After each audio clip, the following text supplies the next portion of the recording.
Hey, what's going on, everyone? Curious Wanderer here. Today I want to talk about fan service in video games and when it is and is not appropriate to make a big deal about it.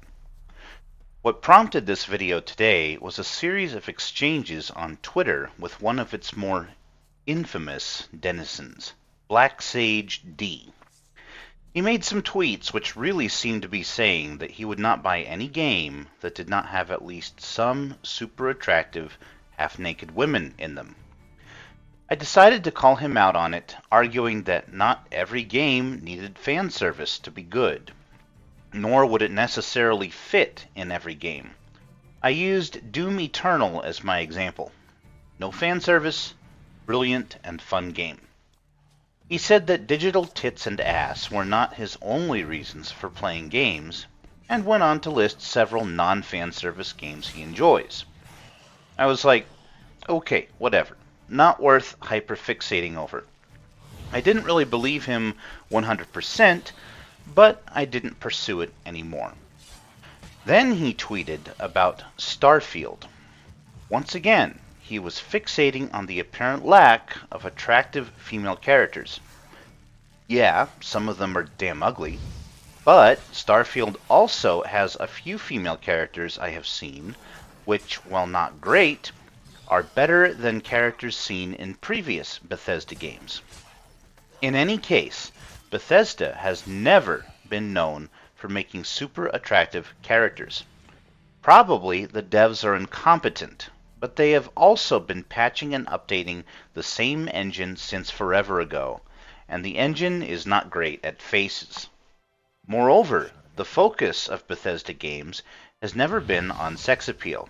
It has been on creating a sandbox RPG where you can go nuts and do whatever you want.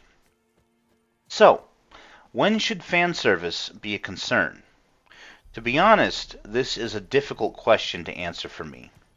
For Bethesda games, I would say never. Based on their history, fan service is not, nor will it ever be, a priority for them. Now, if we're talking about a developer like Capcom, the fan service question becomes more valid. Are the Street Fighter 6 characters ugly? Well, no, I wouldn't say they are all necessarily ugly. Some are to me, but others are fine.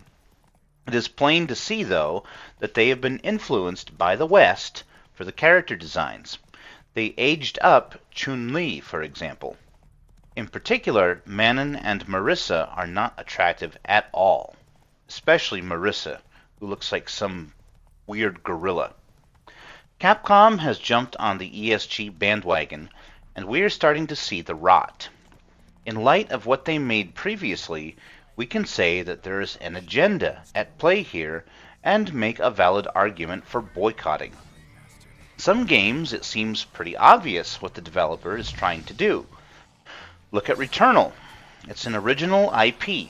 They could have done anything for the main character.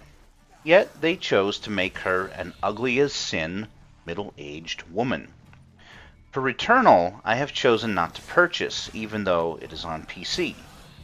In my opinion, the developer had a clear intention of pushing the realism agenda, and I do not want to support that. Speaking of, isn't it interesting how we can have elves, dragons, dwarves, fairies, aliens, faster than light travel, and all kinds of other fantastical shit, but when it comes to character designs, ooh, suddenly realism is paramount. Yeah, makes no fucking sense to me either. So what am I ultimately getting at? I am pro-fan service and anti-censorship. But we have to know when it is appropriate to make a stand and when we are just nitpicking. I realize that where this line is will vary from one person to the next, and sometimes it can be hard to figure out just where that line is.